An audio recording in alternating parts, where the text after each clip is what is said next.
All right, listen up. Donald Trump just delayed tariffs yet again after getting rolled by Mexican President Claudia Sheinbaum in this destructive, unpredictable pattern of threatening countries, our neighboring countries, and then backing off at the last minute with zero concessions, zero wins, and nothing to show for it is really harmful. We may not see the effects immediately. We are seeing the effects slightly, but long term, it's going to be super harmful. As we get more quarter over quarter reports, we're going to see inflation spike. We're going to see productivity slow. We're already seeing immigration slow. So not all of it happens within the first few months, but it will happen.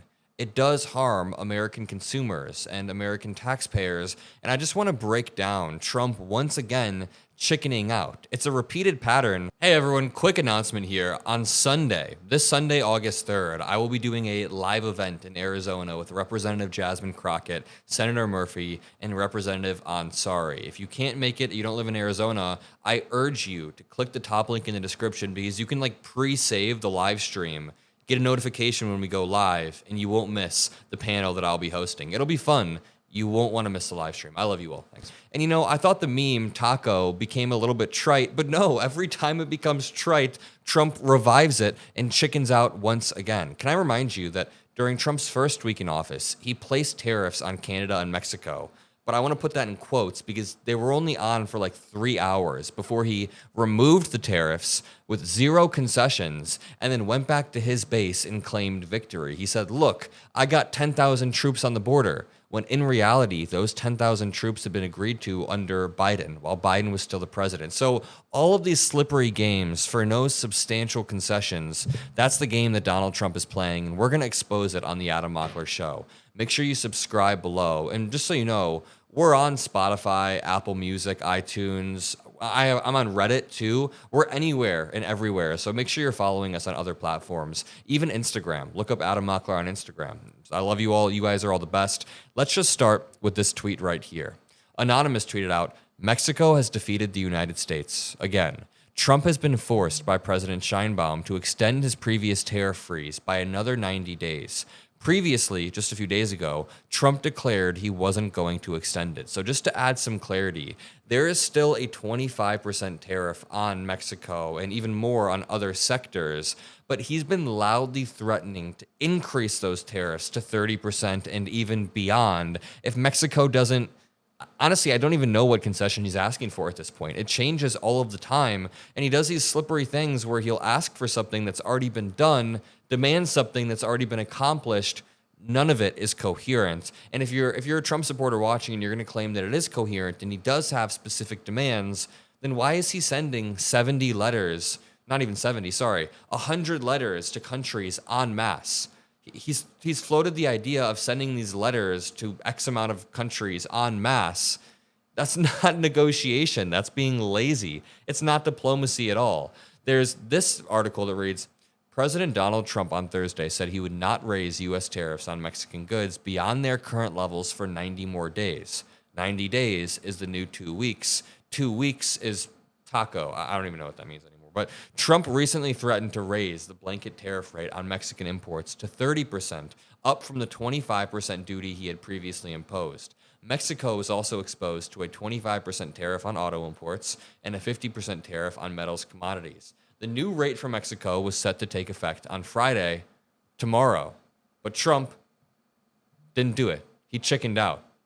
Tomorrow, Trump is also supposed to pause reciprocal tariffs on dozens of countries. He's very likely going to chicken out as well. Before I read his post from today and talk about how Claudia Sheinbaum just cooked him, I want to show you this post he made yesterday. It's really odd. He said, wow, Canada has just announced that it is backing statehood for Palestine. That will make it very hard for us to make a trade deal with them. Oh, Canada.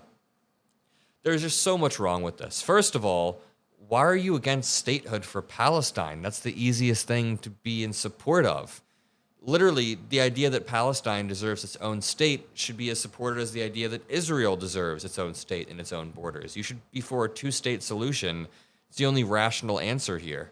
Any other answer is insane if you don't want statehood for Palestine. But even beyond that, why are your tariff deals reliant on how Canada feels about Palestine? I feel like the decisions that you should be making should be best for America. You should be trying to place American citizens that you represent, in the best financial position, best position with their health in the economy, the best position possible. Why are you making this reliant on what hurts Palestine or what helps Israel or what hurts other countries in the Middle East? It's just really twisted. It's very, very odd. Canada is our ally. Don't make it dependent on this stuff. Now, it's a little bit different when it comes to Ukraine, because if you're going to be choking off countries that are supplying the arms to Russia to invade Ukraine, it becomes a little bit different, because there are certain countries that aren't our allies that are doing this intentionally to weaken us. But Canada, that's not what's happening with Canada. Canada is just saying that Palestine should be a state. Okay, moving on to this big long post from Trump where he's basically admitting defeat, but trying to wrap it in a win. Listen, he said, I have just concluded a telephone conversation with the president of Mexico, Claudia Sheinbaum, which was very successful in that more and more we are getting to know and understand each other.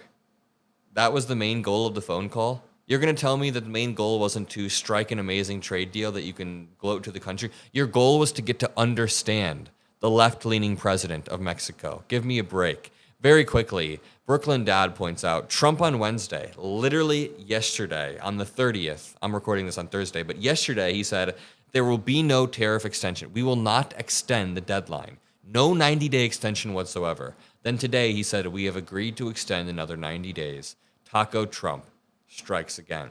The complexities of a deal with Mexico, says Trump on Truth Social, are somewhat different than other nations because of both the problems and assets of the border. We have agreed to extend, for a 90-day period, the exact same deal as we had for the last short period of time, which already causes inflation. Do you know how much food we get from Mexico?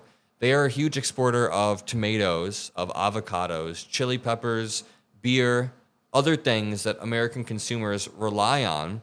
I mean, beer isn't really an essential, but tomatoes are absolutely an essential, and beer is an essential to the U.S. economy in many, many ways. Additionally, says Trump, Mexico has immediately terminated its non-tariff trade barriers.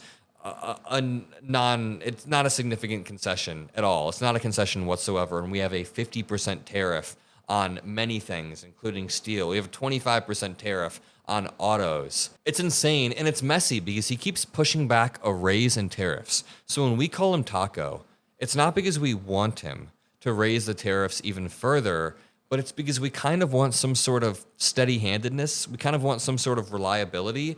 Any small business owner, any medium-sized or large business owner in the United States will know that tariffs are lethal to a business's ability to predict what's going to happen in the next quarter, especially when the tariffs are working like this on a 90-day period. There are going to be effects that are already manifesting, but will manifest way worse in the long term. Wait until Q4 of 2025 or Q1 of 2026. Things will look a lot different, and this will be on Trump. But we will be here relentlessly covering this and calling it out on a day-to-day basis. One of the problems, too, is that no countries believe Trump anymore. When he's sending out these letters en masse, the stock market is ripping to all-time highs because Wall Street knows that Trump's threats aren't really real. Nothing he's doing is real. Watch this clip of me explaining this. It's done fast, reshape the global order, and Kevin says the stock market thinks these tariffs are going to work, but no, the stock market doesn't believe Trump. When he announced the Liberation Day tariffs, it's an all-time high today. The stock market immediately dropped when he announced Liberation Day Where tariffs. are we today? After he vacillated, people don't believe him. All-time high. Countries don't in believe all-time him history. because nobody believes Today, that he's being all-time serious. high. I think you guys are saying the same thing, just by the way. All-time high. I mean, I think all-time high. his You point can't is that debate at an all-time high I because know. nobody His believes point him, is Kevin. that they're at an all-time high because nobody believes Trump. Every index. Seriously. Because he keeps moving the goalposts. If tariffs worked, Trump wouldn't have to gaslight the American people about who paid the tariff in the first place, and you wouldn't have to pivot to the stock market every single time we try to bring up the on-the-ground effects, the unpredictability that tariffs create. Think about the long-term effects for my generation. Can you sit here and look me in the eye and say that tariffs are not inflationary? Are you kidding? I'm Right not now, kidding. everything's working because the market. Oh, bring up the market one more time. One more time. Pivot right back. The market is the American But Kevin, economy. it was, have, like, one it talking was a point? super simple question. Which Are is? tariffs inflationary or not? Not yet, there haven't been. I know, but are they Well, the inflationary? 2.7%. Data from June shows that prices have gone up. I still stand by all of that. You can't flip-flop on tariffs and expect countries to take you seriously, expect the markets to take you seriously. I'm going to leave it there, but I do have an amazing announcement. I want to announce something absolutely awesome that I'm excited about. If you click on the top link in the description, you'll see that in 3 days, I'm doing a live panel event with Representative Jasmine Crockett, Senator Chris Murphy, and Representative Ansari.